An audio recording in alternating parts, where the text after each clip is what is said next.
Hoy nos sumergimos en el Génesis. Es el libro de los comienzos, ¿verdad? La primera historia de casi todo. Pero más allá de eso, ¿qué nos está contando de verdad? Bueno, pues en esta explicación vamos a desgranar este texto tan fundamental, siguiendo su historia desde el origen de los tiempos hasta el nacimiento de una promesa que lo cambió todo. Y para hacerlo, vamos a seguir su gran arco narrativo. Veremos de dónde viene el libro, o sea, sus orígenes. Luego nos meteremos de lleno en el relato de la creación, fijándonos en dos conceptos clave, el orden y la bondad. Después veremos cómo ese mundo se corrompe y, para terminar, cómo surge una promesa que busca arreglarlo todo. Y, por supuesto, qué legado nos deja el Génesis. Venga, pues vamos a empezar por el principio de todo, el nombre. Porque en un libro como este, el título ya nos da una pista enorme. ¿Qué significa realmente Génesis? Ahí está. Génesis, del griego, significa origen, y su nombre original en hebreo, Bereshit, es literalmente la primera frase del libro, en el principio. Así que por los dos lados el mensaje es el mismo. Es clarísimo. Estamos ante un libro que trata sobre los comienzos. El comienzo del universo, de la humanidad, y como veremos enseguida, el comienzo de una nación entera, a través de una única familia. Y claro, si hablamos de principios, tenemos que hablar de la creación. Pero ojo, lo interesante aquí no es solo la lista de qué se creó. Lo realmente fascinante es el cómo. El relato se construye sobre dos pilares. La idea de que el orden nace de la separación y la idea de que todo lo creado es, en esencia, bueno. Vamos a ver esto. Fijaos en cómo empieza todo. No parte de la nada, de un vacío absoluto, ¿no? El punto de partida es el caos, un mundo que se describe como desordenado, confuso, vacío. Así que la creación no es tanto un acto de magia, de sacar algo de la chistera, sino más bien un proceso de organización, de poner orden donde antes solo había desorden. Y si nos fijamos, hay un patrón súper claro. Los 3 primeros días se dedican a crear los espacios. ¿Y cómo? Separando. Se separa la luz de la oscuridad, el cielo del mar, la tierra del agua, y una vez que tienes los contenedores, por así decirlo, los 3 días siguientes se dedican a llenarlos. Es este acto de separar, de distinguir, de poner límites, lo que es absolutamente crucial. Es lo que convierte el caos en un cosmos, en un lugar ordenado y habitable. Y junto a esta idea del orden a través de la separación, hay otra palabra que resuena una y otra vez, casi como un estribillo: bueno. Al final de cada acto creador, la narración insiste y vio Dios que era bueno. Y culmina con ese muy bueno al final de todo. Esto es fundamental.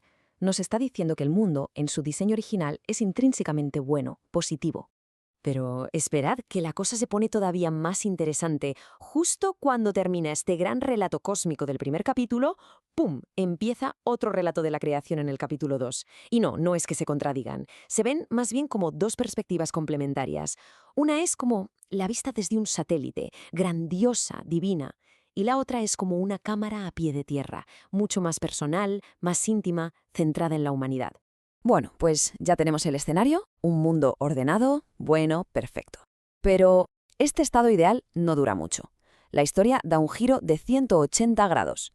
El foco pasa de la creación divina a la acción humana, y con esa acción entra en escena algo nuevo que lo va a trastocar todo: la ruptura.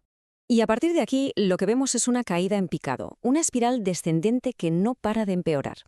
Empieza con una simple desobediencia en el jardín del Edén. De ahí se pasa al primer asesinato, entre hermanos nada menos. La violencia se extiende tanto que corrompe a toda la humanidad, lo que lleva al diluvio. Y por si fuera poco, después del diluvio, la arrogancia humana vuelve a desafiar al cielo con la Torre de Babel. Cada uno de estos episodios es un paso más que aleja a la humanidad de aquel mundo muy bueno del principio. Así que después de este fracaso a escala mundial, la narración cambia de táctica. Parece que los reinicios universales, como el diluvio, no funcionan del todo. Así que la solución ahora va a ser mucho más específica, más íntima, más personal. Una promesa. Una promesa hecha a un único hombre y a su familia. Es un cambio de escala brutal. Justo después de la Torre de Babel, donde se dispersa a toda la humanidad, es como si la cámara narrativa hiciera un zoom súper rápido.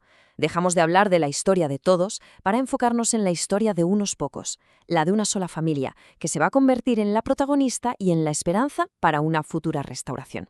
Y esta nueva parte de la saga se centra en 4 generaciones, los famosos patriarcas. Todo arranca con Abraham, a quien se le hace la gran promesa. La historia sigue con su hijo Isaac, el heredero. Luego viene Jacob, que pasará a llamarse Israel y tendrá 12 hijos, las futuras tribus. Y todo termina, por ahora, con José, Su increíble historia es la que lleva a toda la familia a Egipto, y eso prepara el terreno para todo lo que vendrá después en el libro del Éxodo. Muy bien. Hemos pasado de la creación del universo entero a la historia de una sola familia. Un viaje increíble.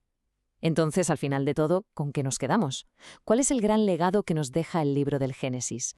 Pues su legado es precisamente ese, darnos el relato de los cimientos. Es la historia de cómo el orden nace del caos. Es la historia de cómo la bondad original se quiebra por una decisión. Y quizá lo más importante, es la historia de cómo, a pesar de esa ruptura, una promesa puede iniciar el camino de vuelta, el camino de la restauración. Son ideas potentísimas que, nos demos cuenta o no, han dado forma a civilizaciones enteras. Y es que estas historias, por muy antiguas que nos parezcan, no son reliquias de museo. Son casi como el sistema operativo cultural que sigue corriendo en el fondo de nuestra sociedad. Influyen en nuestra forma de entender la justicia, el conflicto, la esperanza. Y eso nos deja con una última reflexión. ¿De qué manera siguen resonando hoy en nuestro día a día estas antiquísimas narrativas sobre el orden, la ruptura y la promesa?